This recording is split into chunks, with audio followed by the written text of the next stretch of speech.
하나님 말씀 보겠습니다. 하나님 말씀 출애굽기 20장 13절 말씀입니다. 출애굽기 20장 13절 말씀.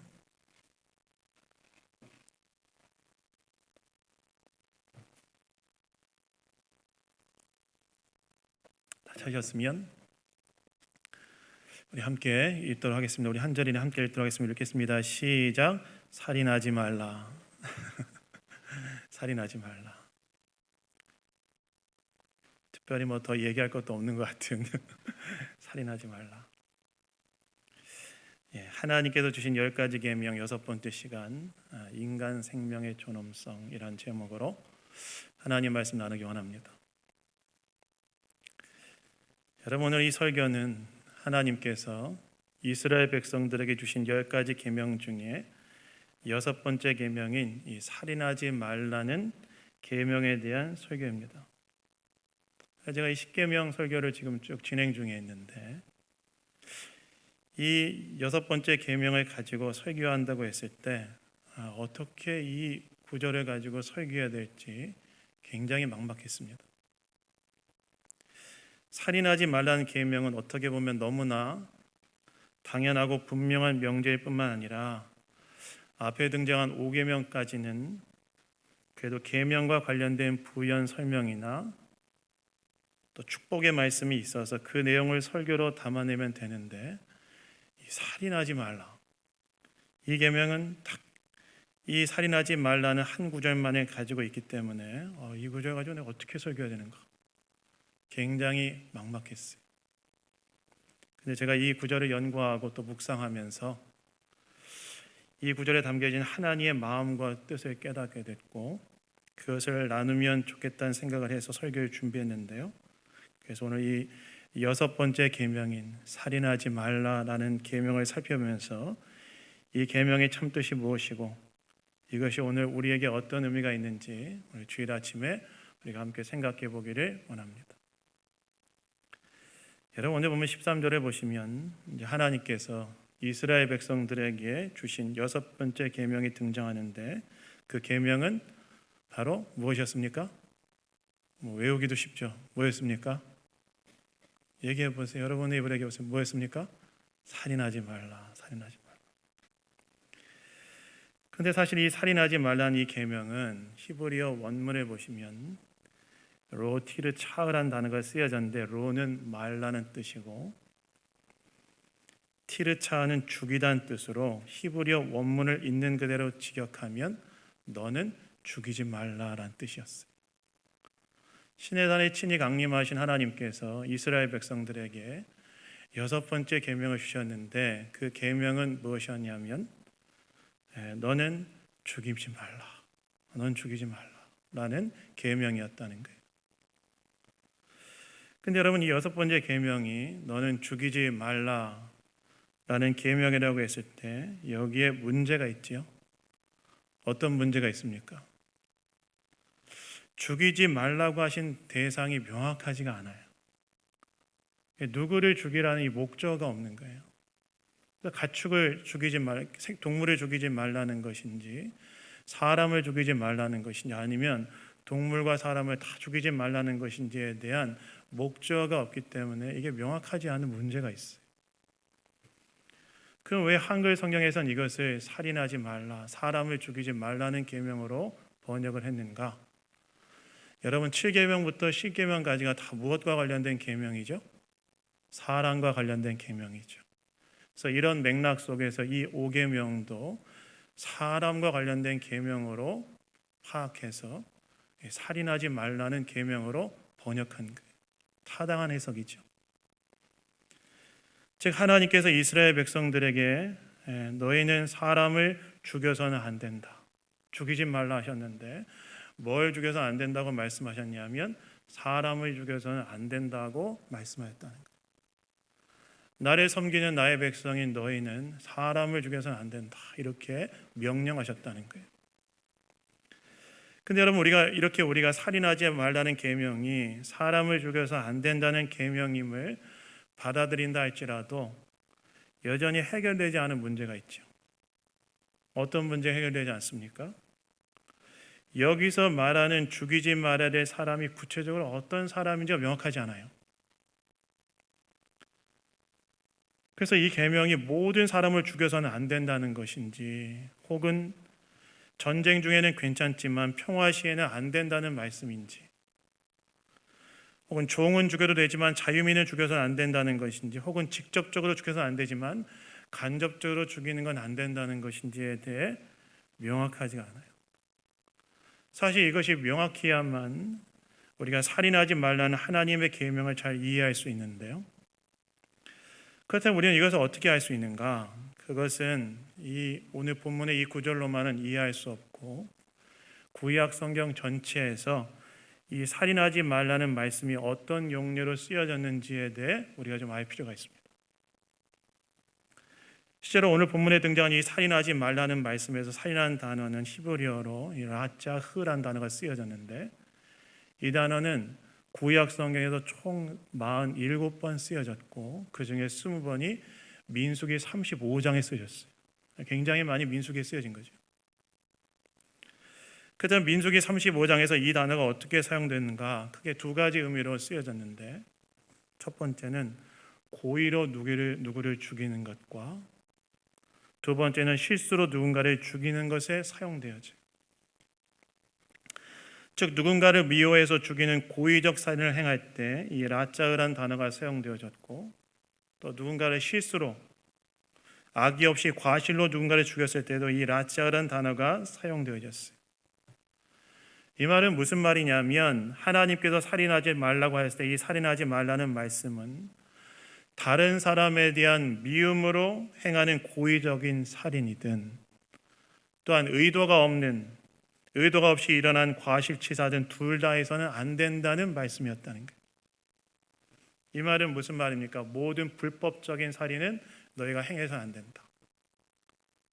고의적으로 죽이는 것도 죄고 과실치사도 죄죠. 그러니까 불법적인 살인은 안 된다고 하나님께서 자기 백성들에게 말씀하셨다는 거예요. 뿐만 아니라 열왕기상 21장 19절에도 이 라짜흐란 단어가 사용되어졌는데요, 이것은 간접살인도 안 된다는 말씀이었어요. 열왕기상 21장 19절 말씀은 엘리야가 나봇의 포도원을 차지한 아합 왕에게 하나님의 말씀을 전하는 장면인데, 하나님께서 엘리야를 통해서 아합 왕에게 뭐라고 말씀하시냐면, 나봇은 네가 죽였다, 이렇게 말씀하세요. 나봇은 네가 죽였다. 근데 여러분, 사실 열왕기상 21장을 보시면 아합 왕이 나봇을 직접적으로 살해하진 않아요. 오히려 겉으로 보면 나봇이 하나님과 왕을 저주하였다는 고발을 들은 장로들에 의해서 적법한 절차에 따라서 나봇이 중임을 당한 것으로 나오는데, 그런데 하나님께서 엘리야를 통해서 아합 왕을 향해 네가 죽였다, 이렇게 말씀하셨다.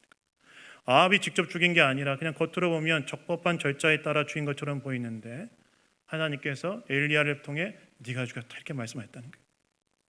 왜 그렇습니까? 나봇의 죽음은 나봇의 포도원에 대한 아합 왕의 욕심을 한 이세벨이 계략을 꾸며서 일어난 일로서 아합 왕의 동조 속에 일어난 일이기 때문에 그래요. 즉 하나님께서 아합 왕의 동조 속에 누군가를 법적으로 죽이는 사법살인, 정치적 살인, 간접살인도 살인이라고 말씀하신 거예요. 그런 거에서 안 된다. 세 번째로 시편 94편에 보시면 이 사회적 약자의 삶의 가능성을 박탈하는 그러한 일들에 대해서도 이 라짜흐란 단어가 쓰여졌는데요, 다시 말해서 사회적 약자들이 삶을 영위할 수 있는 가능성을 빼앗아 죽음으로 몰아가는 것도 그건 살인이다. 그렇게 해서 안 된다, 하나님 말씀하셨다는 거예요. 다시 말해서 살인하지 말라는 이 말씀은 하나님의 백성이라고 일컬어진 너희들은 고의적 살인이든 과실치사든 불법적인 살인을 행해서는 안 되고, 또한 자기의 이익을 위하여 법이라는 이름으로 자행되어지는 사법살인, 간접살인도 해서는 안 되고, 또한 사회적 약자의 삶의 가능성을 빼앗아 그들의 죽음으로 몰아가는 것도 해서는 안 된다는 그런 말씀이었다는 거예요. 즉 살인하지 말라는 말씀은 인간의 생명을 불법적으로 죽이거나 사법살인이라는 간접살인을 하거나 혹은 사회적 약자를 죽음으로 몰고 가는 일을 해서는 안 된다는 말씀이었다. 여러분, 그렇다면 왜 하나님께서는 이렇게 인간 생명을 불법적으로 죽이거나 죽음으로 몰고 가는 일을 해서는 안 된다고 말씀하셨을까요? 왜 인간 생명을 이렇게 죽여서는 안 된다? 그게 너희가 직접적으로든 간접적으로든 고의적이든 실수든 혹은 사회적 약자를 죽음으로 몰고 가는 일을 하든 그런 일을 너희는 해서는 안 된다라고 하나님께서 자기 백성들에게 말씀하셨을까요? 그것에 대한 최초의 답이 창세기 9장 4절 6절에 나와 있는데, 우리 창세기 9장 4절 6절 한번 띄워주시겠습니까? 우리 한번 다 같이 한번 창세기 9장 4절에서 6절을 한번 다 같이 한번 읽어보도록 하겠습니다. 읽겠습니다. 시작. 그러나 그 고기를 그 생명되는 피째 먹지 말 것이니라. 내가 반드시 너희의 피 곧 너희의 생명의 피를 찾으리니 짐승이면 그 짐승에게서 사람이나 사람의 영 그에게서 그의 생명을 찾으리라. 다른 사람의 피를 흘리면 그 사람의 피도 흘릴 것이니 이는 하나님이 자기 형상대로 사람을 지으셨음이니라. 여러분, 이 말씀은 홍수 심판 이후에 하나님께서 인간에게 육식을 허락하시면서 주셨던 말씀인데, 하나님께서 노아와 그의 후손들에게 뭐라고 말씀하셨냐면 고기를 먹긴 먹되 피째 먹지 말라고 했어요. 왜 피째 먹지 말라고 말씀하셨느냐? 그이는 피는 생명을 상징하는 것으로 생명의 주권은 하나님께 있음을 명확하게 하기 위해서 피째 먹지 말라고 하신 거예요. 즉 생명에 대한 주권이 하나님께 있음을 인간이 명확히 하기를 원하셨다는 거예요. 그러면서 하나님께서 인간의 생명이 다른 피조물과 구별되어 존엄한 이유에 대해 한 가지 더 말씀하시는데, 6절 후반부에 보시면 뭐라고 말씀하십니까?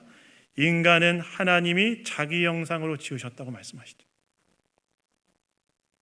즉 하나님께서 살인하지 말라, 어떤 불법적인 살인이든 혹은 간접살인이든 한 사람의 생명을 죽음으로 몰아가는 일이든 살인하지 말라고 말씀하신 가장 근본적인 이유는 무엇이었냐면, 인간은 하나님께로부터 생명을 부여받은 존재로서 하나님의 형상으로 지음받은 존엄한 존재이기 때문에, 인간은 굉장히 특별한 의미를 가진 존재인데, 인간은 어떤 존재냐면 하나님께 생명을 부여받은, 특별히 하나님의 형상으로 지음받은 존엄한 존재이기 때문에 하나님께는 그 사람의 생명을 함부로 살인해서 안 된다, 죽여서 안 된다, 하나님 이렇게 말씀하셨다는 거예요. 여러분, 하나님의 형상이란 무엇입니까? 하나님은 하나님의 형상이란 하나님을 대신하여 하나님께서 창조하신 피조세계를 다스리도록 지음받은 존재라는 뜻이죠.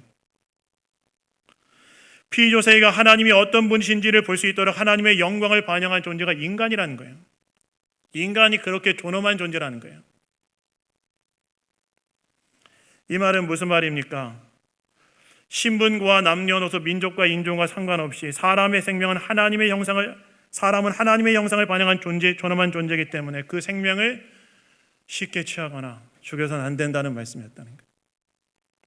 다시 말해서 살인하지 말라는 이 말씀은 역으로 하나님의 백성들이 인간이 하나님의 형상으로 지음받은 존엄한 존재임을 기억하며 그 생명을 존귀하게 여길 줄 알아야 된다는 그런 말씀이었다는 거예요. 여러분, 여기서 우리는 살인하지 말라는 계명 안에 담겨진 한 가지 중요한 교훈을 받게 되는데요. 그것이 무엇입니까? 하나님의 백성은 우리는 하나님의 백성은 인간이 하나님의 형상으로 지음받은 존엄한 존재임을 기억하며 그 생명을 존귀하게 여길 줄 알아야 된다는 거예요. 살인하지 말라는 계명은 단순히 사람을 죽이지 말라는 말을 넘어서 인간이 가진 가치를 기억하고 그 생명을 존귀하게 여기는 자가 되어야 된다는 계명임을 우리가 알아야 된다는 거예요.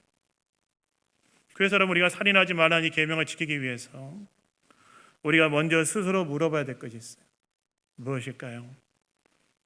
나는 정말 인간의 생명의 가치를 알고 그것을 정말 존귀하게 여기고 있는가? 한번 물어봐야 돼요. 나는 정말 인간의 생명, 인간이 하나님의 형상으로 지음받은 존엄한 존재임을 기억하며 그 인간 생명을 정말 존귀하게 여기고 있는가? 스스로 한번 돌아보고 점검해 봐야 된다는 거예요. 사실 여러분, 오늘날 우리 시대를 보십시오. 사람의 생명이 가진 가치가 무겁게 여겨지고 있는 세상입니까? 사실 우리가 매일같이 TV에서 보는 현실은 무엇입니까? 인간 생명이 너무나 쉽게 죽어나가는 현실을 보지 않습니까? 끔찍한 살인사건들이 발생하고 전쟁을 통해서 수많은 사람들의 목숨이 순식간에 사라진 현실을 우리는 매일 텔레비전을 통해서 마주하고 있지 않습니까? 그러다 보면 여러분, 우리는 어떻게 됩니까? 인간 생명이 가진 그 가치에 대한 감수성이 무뎌지게 되죠. 사실 텔레비전을 통해 보는 현실은, 그 텔레비전을 보는 현실은 지금의 여기에서 보는 나와 동떨어져 있기 때문에 우리는 그 생명이 순식간에 수많은 자들이 죽어가는 현실을 보지만 굉장히 그것이 가지는 의미를 우리는 인식하지 못하고 감수성이 묻어지게 된다는 거예요. 하지만 여러분, 그 TV 현장에서 TV를 통해서 보는 그들의 현실은, 그들은 어떤 자들이죠? 때로는 누군가의 부모요, 형제요, 자녀이지 않겠습니까? 그런데 그래서 우리가 미디어를 통해서 접하다 보면 생명에 가진 가치에 대한 우리의 생각이 무뎌질 수 있다는 거예요. 그래서 여러분, 우리가 스스로에게 한번 물어봐야 돼요. 나는 이 살인하지 말라는 계명 앞에서 우리는 스스로에게 물어봐야 돼요. 나는 인간 생명에 가진 가치를 알고 정말 존귀하게 그 생명을 여기고 있는가? 한번 돌아봐야 된다는 거예요. 실제로 예수님께서도 뭐라고 말씀하셨습니까? 사람이 만약 온 천하를 얻고도 제 목숨을 잃으면 무엇이 유익하리요? 사람의 생명이 온 천하보다 귀하다고 예수님도 말씀하지 않으셨습니까? 그 생명감은 온 천하의 값보다 귀하다는 거예요. 그렇다면 예수를 믿고 하나님을 섬기는 우리는 어떻게 해야 되는가? 생명이 가진 가치를 알고 존귀하게 대하는 그런 자세가 우리에게 필요하다는 것입니다. 여러분, 혹시 스기야라 지오네라는 사람을 아십니까? 제가 작년 하반기쯤에 한번 설교 때 예화로 인용했던 사람인데요. 이 사람은 일본 제국주의 시대 때 일본 외교관으로 활동했던 사람이었어요.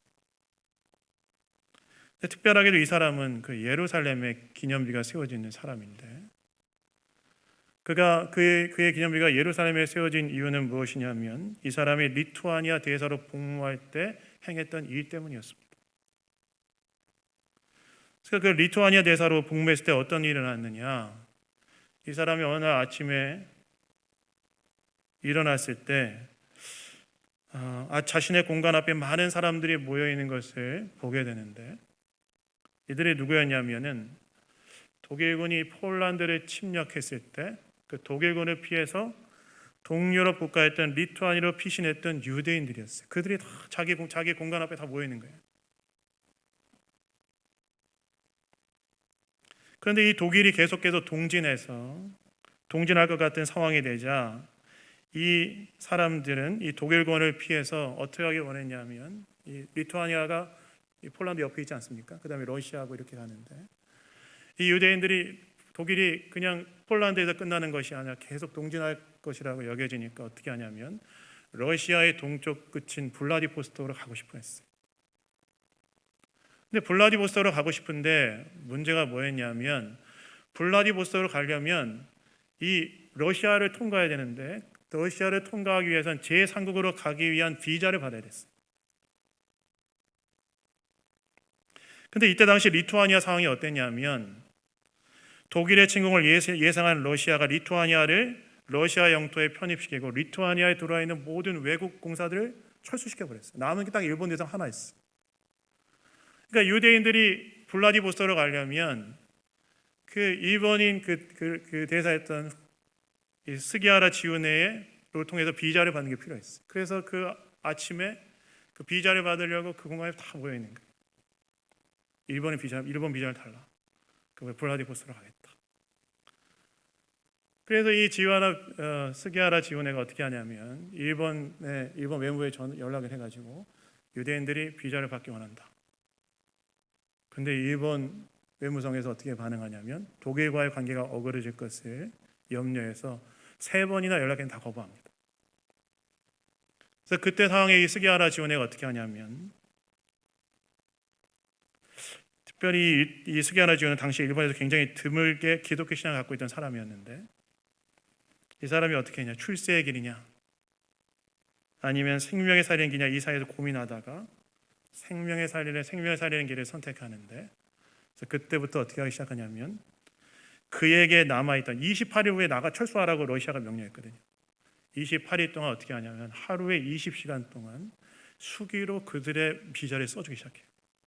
지금 당시 전자장치가 있었던 게 아니니까 그 다 수기로 써주는데 28일 동안 여러분 몇 명의 비자를 이 사람이 써주냐면 6천 명의 비자를 써줘요.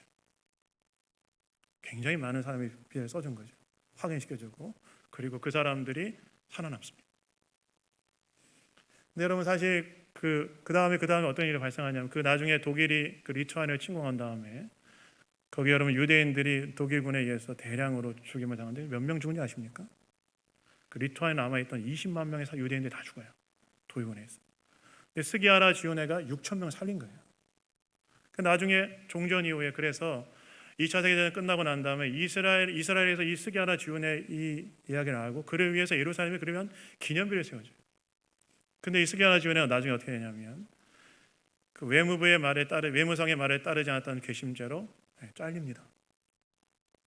종전 이후에 그의 상황이 알려지는데 사람들이 어느 날 이 이야기 알려진 다음에 스기아라 지오네한테 가서 이렇게 물어요. 왜 그런 선택을 했습니까? 이렇게 가면 그냥 출세의 길에 갈 수 있는데 왜 그 6천 명의 사람들에게 비자를 써주는 그 선택을 했습니까? 물어요.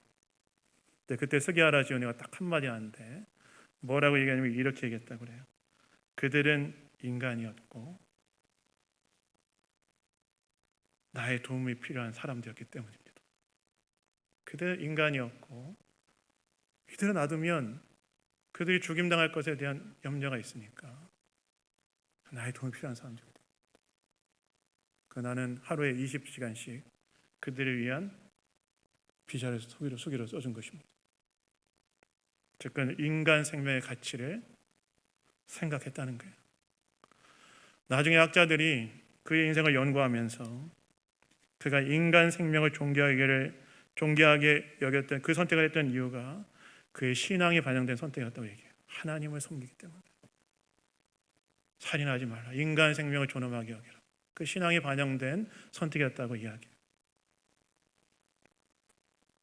그래서 여러분 살인하지 말라는 이 계명의 본뜻은 인간 생명에 가진 존엄성임을 기억하시고 그것을 귀하게 여겨야 하는 것임을 기억하시고 오늘 다시 한번 저와 여러분의 마음 가운데 인간 생명에 가진 가치를 다시 한번 되새기시고 그 생명의 가치를 존귀하게 여기시는 그 마음을 갖는 이 자리에는 모든 교우들 다 되시기를 주님의 이름으로 축원합니다.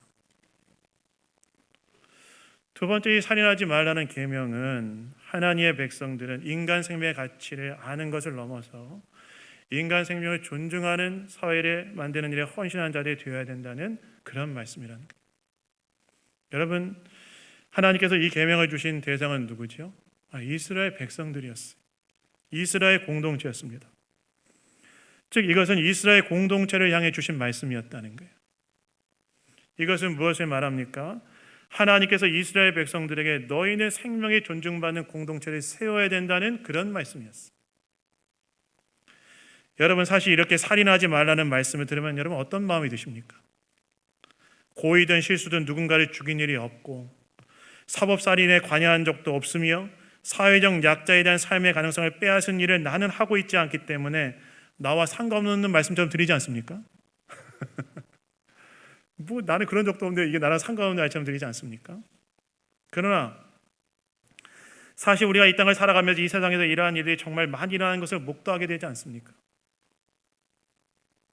타인의 목숨을 빼앗고 사법적 살인도 일어나고 사회적 약자에 대한 삶의 가능성이 박탈되는 일을 우리가 볼 뿐만 아니라 낙태와 자살, 전쟁과 기아로 인해 수많은 죽음의 이야기들이 끊임없이 저와 여러분의 귀에 들리지 않습니까? 그렇다면 이것에 대해 우리는 어떻게 해야 되는가? 그러한 죽음의 이야기가 아니라 생명이 존중받는 이 이야기가 들리도록 우리가 함께 헌신해야 된다는 거예요. 예를 들어 전쟁에 대해 한번 생각해 보십시오. 여러분 가장 많은 살인이 일어나는 곳이 어디일까요? 가장 많은 살인이 일어나는 곳이 전쟁터 아니겠습니까? 그렇다면 그리스도인은 전쟁을 어떤 관점에서 봐야 하는가? 이게 굉장히 중요한 우리의 입장 아니겠습니까? 이 전쟁에 대한 관점을 정립해 어떻게 신자로 행동해야 되는지 우리가 알 수 있지 않겠습니까? 여러분, 기독교 안에는 전쟁에 대해 바라본 두 가지 전통이 존재한다는 거 아십니까? 전쟁이 기독교 2000년 역사 속에서 오늘 제가 설교, 이 살인하지 말라는 설교가 아마 확 다가가지 않을지도 모르지만 여러분의 생각을 한번 정리해보는 시간을 삼으십시오. 전쟁에 대해서 기독교 2000년 역사 속에서 두 가지 전통인데, 하나는 기독교 평화주의와 하나는 정당 전쟁론이 있어요. 기독교 평화주의는 뭐냐면, 그리스도인은 예수님의 삶과 가르침을 따라하기 때문에 산상수훈에 기초하여 어떤 폭력도 행사해서 안 된다고 보는 입장이에요. 그래서 예수님께서 산상수훈에서 뭐라고 말씀하세요? 왼뺨을 맞으면? 오른뺨을 맞으면? 그래서 그리스도인의 어떤 저항은 비폭력 저항이 되어야 된다는 얘기예요. 반면에 정당 전쟁론이란 뭐냐면 정당한 전쟁이 존재한다는 거예요. 비록 폭력은 악이지만 더 큰 악을 막기 위한 필요악으로서 폭력을 행사하는 정당한 전쟁이 있을 수 있고, 여기에 신자가 참여할 수 있다고도 보는 입장이에요. 예를 들어서 우리 집에 강도가 들었어요. 강도가 누구를 죽이려고 그래요. 가족 중에 하나 누구를 죽이려고 그래요.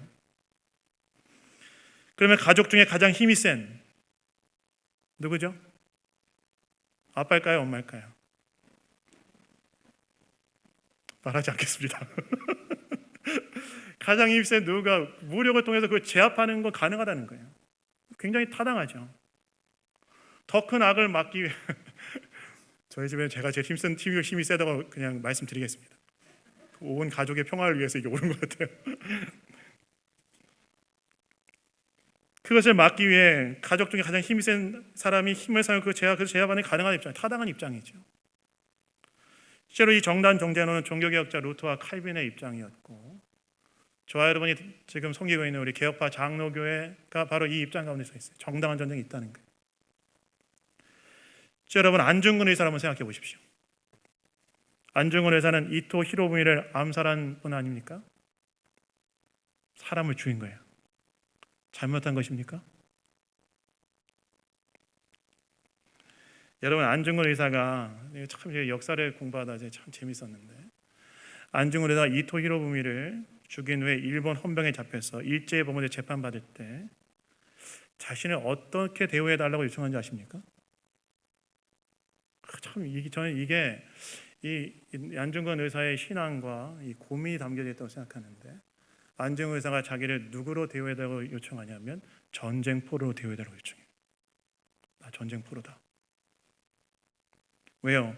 안중근 의사는 자신이 이토 히로부미를 죽인 것은 일제에서 나라가 침략당한 상황에서 적군에 대한 방어 전쟁을 수행하는 중에 이러한 일이라고 봤기 때문에 일제 법원에서 나를 전쟁포로로 대우해달라고 요청하면서 자기를 누구라 소개하느냐? 뭐라고 소개하는지 아십니까? 나는 대한의군 참모 중장이다. 전쟁 수행 중에 내가 이거 하고 있는 것이다. 왜 그렇게 그는 생각했느냐? 안중근 의사 여러분 가톨릭 신자였는데, 그는 살인하지 말라는 계명과 민족이 직면한 상황을 놓고 하나님 앞에 고민하다가 정당한 정쟁론을 받아들이고 신학 전통에서 이 일을 행한 거예요. 그의 신앙에 녹여져 있는 선택이었던 거예요. 그러나 여기서 한 가지 알아야 될 것이 있는데, 그게 뭐냐면 정당 전쟁론이든 기독교 평화주의든 둘 다 전쟁에 대해서 어떻게 생각하느냐? 이건 최후의 수단이 되어야 된다. 어쩔 수 없이 정당 전쟁, 기독교 폭력 자체를 거부하니까 아니지만 정당 전쟁도 최후의 수단이 되어야 된다는 거예요. 왜 그렇습니까? 인간의 생명을 앗아가지 않도록 하기 위해, 인간 생명의 존엄성 속에서 인간의 생명을 앗아가지 않기 위한 마지막 선택이 되어야 된다는 그런 입장 속에서 정당 정쟁론도 전쟁을 정당화하는 게 아니라 어떻게 하면 전쟁을 제한할 수 있는가에 대한 입장이었다. 그래서 여러분, 그리스도인은 바로 이 세상에 인간 생명이 존중받는 사회를 만들기 위해 헌신해야 됩니다. 살인하지 말라는 말씀이 결국 인간 생명에 가진 존엄함을 기억하는 말씀을 기억하면서 인간 생명의 존중받는 사회를 만드는데 마음을 쓰시는 이 자리에는 모든 교도 다 되시기를 주님의 이름으로 축원합니다. 그런데 마지막으로 드리고 싶은 말씀이 있어요. 뭐냐? 죄로 깨어진 이 세상에 대한 감수성을 잊지 말라는 거예요. 여러분, 제가 이 설교를 준비하면서 가장 고민이 되었던 것이 낙태와 자살의 문제였어요. 여러분, 낙태는 엄밀히 말하면 살인이죠. 수정된 후부터 생명이 있다고 우리 믿습니다. 자살도 자기 목숨을 스스로 끊는 것이지만 그것도 자기 자신에 대한 살인입니다. 해서 안 돼요. 그런데 여러분, 죄로 깨어진 이 세상의 현실을 살아가다 보면 정말 복잡한 일이 일어나죠. 제가 이 설교 자리에 말로 담기 어려운 그런 상황에서 임신하는 경우가 생기잖아요. 제가 이 설교 준비하는데 굉장히 많은 책들을 참고합니다. 여러분, 이거 하나 하는데 뭐 오직 하는 게 아니라 굉장히 많은 그 책들 중에 다 이 문제를 다 다뤄요. 전에 어떤 목사님 설교 듣는데 교회 성도 중에 산부인과 의사 하신 분이 40대 중반을 넘어섰는데 목사님 찾아왔다는 거예요. 그래서 왜 찾아왔냐 물어보니까 자기 과를 바꿔야 되겠다는 거예요. 40대 중반 넘어가면 과 바꾸는 건 어렵지 않아요? 왜 바꾸려 하냐? 낙태가 좀 많이 나온다는 거예요. 우리나라 OECD 국가에서 낙태율 1인 거 아십니까? 너무 괴롭다는 거예요. 그리고 때로는 어떤 경우는 정말 끔찍한 일 속에서 임신해서 오는 사람도 있다는 거예요. 그 가운데 제가 너무 많은 딜레마 속에 괴롭다는 거예요. 그런 상황이 있다는 거예요. 자살도 마찬가지죠. 제가 전에 교회 사역할 때 한 권사님 아들이 자살했어요. 사업이 망하고 우울증에 극심히 시달리다가 자살했어요. 장례가 끝나고 나는 어느 날 권사님이 저에게 찾아와서 저에게 뭐라고 물어보는지 아십니까? 목사님, 그래도 제 아들 구원은 받았겠지요? 이거 뭐냐고 물어보시더라고요. 그런 상황이 있다는 거예요. 낙태와 자살은 죄이고 하면 안 되지만 그러나 그런 상황들이 있다는 거예요. 우리가 죄로 깨진 이 생활하면 그런 상황들이 있다는 거예요. 그런 상황 속에 대한 감수성을 잃어버리면 안 된다는 거예요. 복음의 감수성. 바로 죄로 깨어진 그 세상을 회복시키기 위해 이 땅에 오셨던 예수 그리스도의 십자가를 기억하는 그 복음에 대한 감수성을 우리가 잃어버리면 안 된다는 거예요. 그래서 여러분, 우리가 살인하지 말라는 이 계명을 지켜야 하지만 그러나 죄로 깨어진 이 세상을 살아가면서 그 상황 속에서 우리가 정말 말로 표현할 수 없는 인생의 사연들이 있음을 기억하고 그것에 대한 복음의 감수성을 잃어버리면 안 됩니다. 그래야 균형을 잡을 수 있어요. 그래서 여러분, 늘 복음의 눈으로, 십자가의 눈으로 이 세상을 바라보시는 이 자리에는 모든 교우들 다 되시기를 주님의 이름으로 축원합니다. 말씀 맺습니다. 여러분, 살인하지 말라는 말씀은 인간이 하나님의 형상으로 지음받은 존엄한 존재임을 기억하며 인간 생명을 존귀하게 여기라는 말씀이셨고, 그리고 인간 생명이 존중받는 사회를 만드는 말씀이었습니다. 저와 여러분은 바로 이 하나님의 형상으로 지음받은 인간 생명을 존귀하게 여기고 그리고 인간 생명이 존중받는 사회를 만들 기여하고 있습니까? 그리고 죄로 깨어진 이 땅의 현실 속에서 복음의 감수성을 가지고 보고 있습니까? 이 살인하지 말라는 계명의 첨자를 깨달으시고 이번 한 주 정말 인간 생명을 존귀하게 여기시고 인간 생명이 존중받는 사회를 위해 기도하시고 또 복음의 감수성으로 이 땅을 보시며 살아가는 이 자리에는 모든 교우들 다 되시기를 예수님 이름으로 축원합니다. 잠깐 기도하겠습니다.